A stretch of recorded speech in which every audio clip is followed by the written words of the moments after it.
اب حضرت فرما رہے تھے کہ کوئی بھی کام کرو بسم اللہ الرحمن الرحیم پڑھو.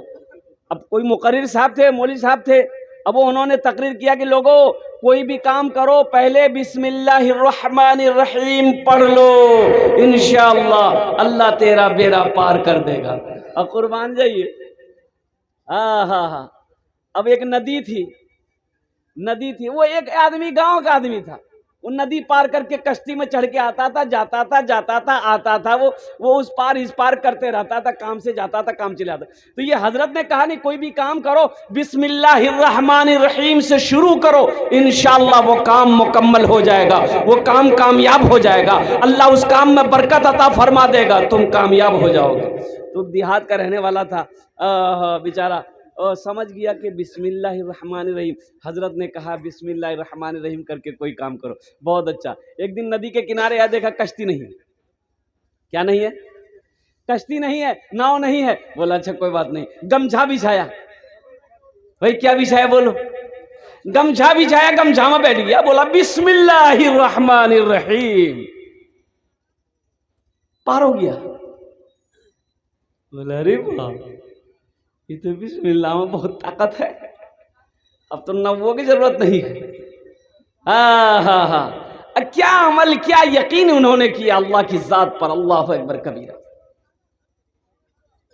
اب ایک روز دیکھتے کیا ہے کہ وہی مولوی صاحب جنہوں نے خطاب کیا تھا، جنہوں نے کہا تھا کوئی بھی کام کرو اس سے پہلے بسم اللہ الرحمن الرحیم پڑھ لو، اللہ اس کام کو مکمل کر دیتا ہے، انشاءاللہ اس کا انجام اچھا ہوتا ہے. دیکھتے ندی کے کنارے کھڑے حضرت نے ندی کے کنارے کھڑے ہیں تو دیکھیں کشتی تو ہے ہی نہیں ہے. اب وہی آدمی آ گیا، وہ بولا کہ حضرت السلام علیکم. وعلیکم السلام. کیسے ہیں؟ بولا بہت اچھا بابو. تم کیسے؟ بولا ہم بھی اچھے ہیں. تو بولے حضرت یہاں کیوں کھڑے ہیں؟ بولا بابو ندی کے اس پار جانا ہے، اب کشتی ہے یہ نہیں ہے اس لیے پریشان ہے. بولا اللہ اس میں پریشانی کی کیا بات ہے، بسم اللہ پڑھیے ندی پار کر لیجیے. بولا کہ تم ڈبانا چاہتا ہے کیا ہم کو؟ تم ہم کو ڈبانا چاہتا ہے؟ بولا حضرت ڈبانے والی بات نہیں ہے، آپ نے ایک روز تقریر کیا تھا بسم اللہ الرحمن الرحیم کی فضیلت بتائی تھی. بولا ہاں میں نے بتائی تھی. بولا اللہ اسی پر تو میں عمل کر کے ندی پار کرتا ہوں. بولا کیسے؟ بولا آئیے میرے ساتھ آئیے. گمچھا بچھایا، قربان جاؤ، گمچھا بچھایا، بسم اللہ الرحمن الرحیم پڑھا، مولوی صاحب کو بھی پار کر دیا، اپنے بھی پار ہو گیا. سبحان اللہ سبحان اللہ. اب اکرام میں کوئی سنی گا گمچھا مت بچھیے ندی میں.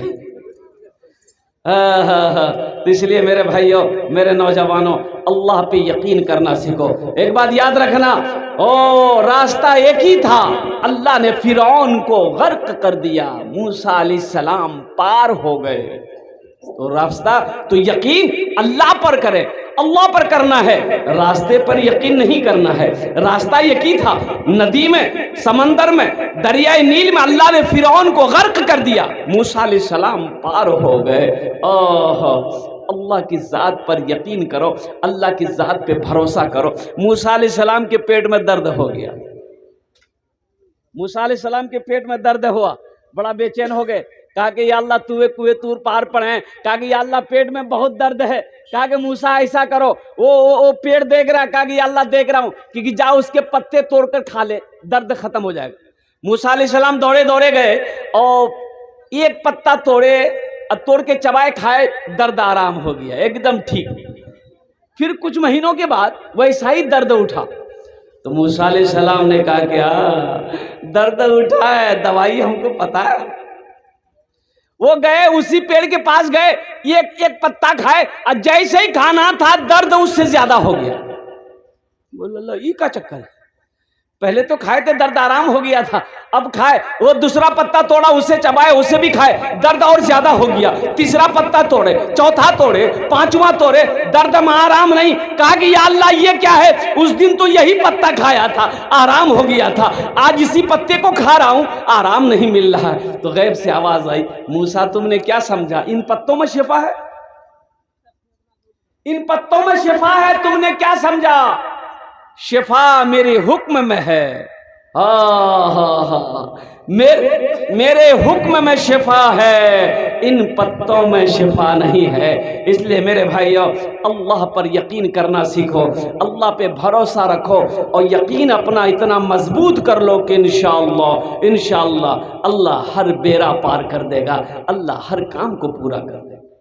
مسجد کے بغل میں ایک آدمی کا گھر تھا، بھینس تھا، 12-15 کو بھینس پالتا تھا، دن رات بھینس۔ امام صاحب نے ایک دن بولا بابو یہاں کی نام چھو؟ بولے ہمار نام چھا چھیدی لال۔ توبہ یہ کوئی نام ہے کے رکھل کل تو نام چھیدی لال؟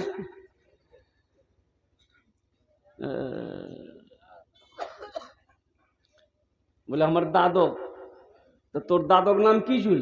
بولے ہمار دادو کا نام چھلے گڈھا سنگھ۔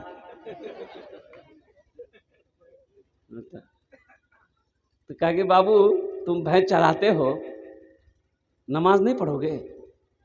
بولا حضرت ٹائم ہے کہاں، یہ دن رات تو بھینس کے پیچھے ہمارا وقت ختم ہو جاتا ہے، ٹائم نہیں ملتا ہے۔ تو کہا کہ اللہ کا بندہ مرے گا نہیں، اللہ کو کیا جواب دے گا؟ حشر کے میدان میں سب سے پہلے پوچھ نماز کی ہوگی، سب سے پہلے پوچھ کس کی ہوگی؟ بولیے، سب سے پہلی پوچھ نماز کی ہوگی، نماز کی۔ ان الصلاۃ تنہا عن الفحشاء والمنکر، او قربان جاؤ۔ امام صاحب نے سمجھایا کہ بابو چھیدی لال نماز پڑھو۔ بولا مولوی صاحب نماز تو پڑھیں گے لیکن کچھ فائدہ چھے؟ بولو یہ فائدہ ڈھونڈ رہا۔ بولے وہ فائدہ ہے، نماز پڑھو گے نا، یہ جو تمہاری بھینس ہے نا دودھ زیادہ دے۔ کی بولی جائے مول جائے؟